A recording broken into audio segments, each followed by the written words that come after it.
hand. How do you know it's really yours? It seems obvious, unless you've experienced the rubber hand illusion. In this experiment, a dummy hand is placed in front of you and your real hand is hidden behind a screen. Both are simultaneously stroked with a paintbrush. No matter how much you remind yourself the dummy hand isn't yours, you eventually start to feel like it is, and inevitably flinch when it's threatened with a knife.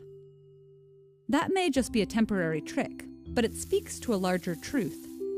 Our bodies, the physical, biological parts of us, and our minds, the thinking, conscious aspects, have a complicated, tangled relationship.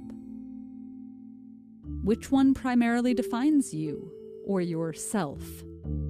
Are you a physical body that only experiences thoughts and emotions as a result of biochemical interactions in the brain? That would be a body with a mind. Or is there some non-physical part of you that's pulling the strings but could live outside of your biological body? That would be a mind with a body. That takes us to an old question of whether the body and mind are two separate things. In a famous thought experiment, 16th century philosopher René Descartes pointed out that even if all our physical sensations were just a hallucinatory dream, our mind and thoughts would still be there. That, for him, was the ultimate proof of our existence. And it led him to conclude that the conscious mind is something separate from the material body that forms the core of our identity.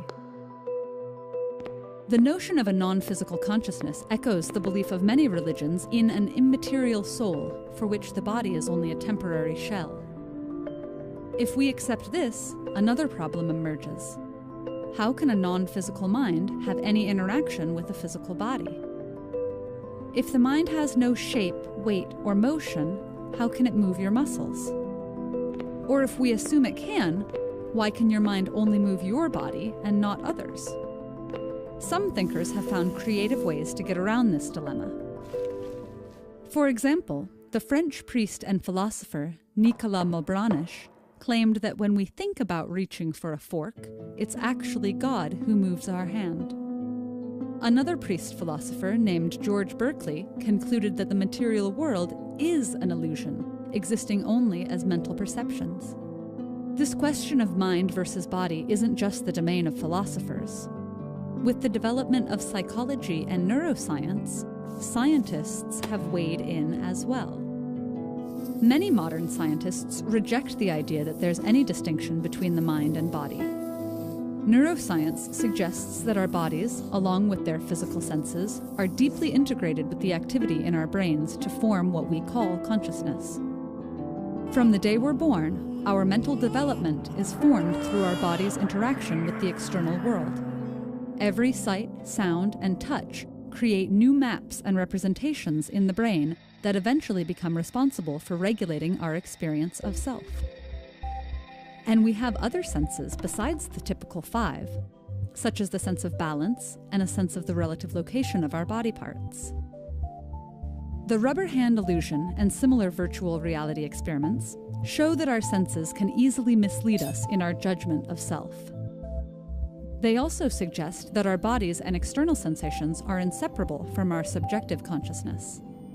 If this is true, then perhaps Descartes' experiment was mistaken from the start. After all, if we close our eyes in a silent room, the feeling of having a body isn't something we can just imagine away. This question of mind and body becomes particularly interesting at a time when we're considering future technologies such as neural prosthetics and wearable robots that could become extended parts of our bodies.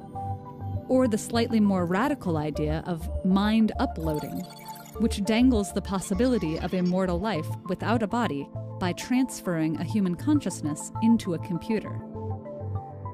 If the body is deeply mapped in the brain, then by extending our sense of self to new wearable devices, our brains may eventually adapt to a restructured version with new sensory representations.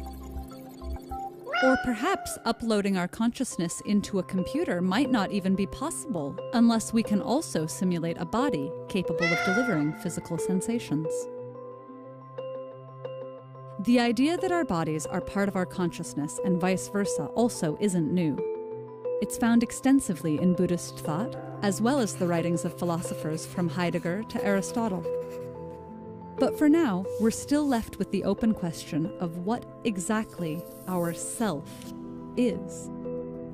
Are we a mind equipped with a physical body, as Descartes suggested? Or a complex organism that's gained consciousness over millions of years of evolution thanks to a bigger brain and more neurons than our distant ancestors? Or something else entirely that no one's yet dreamt up? If you'd like to dig deeper into the mind-body problem, we highly recommend you read or listen to I, Robot by renowned science fiction author Isaac Asimov. You can download a beautifully performed audio version of this book for free by visiting audible.com/TEDEd. Every free trial created through this link encourages Audible to continue supporting our nonprofit mission. So thanks for watching, and thanks for your support.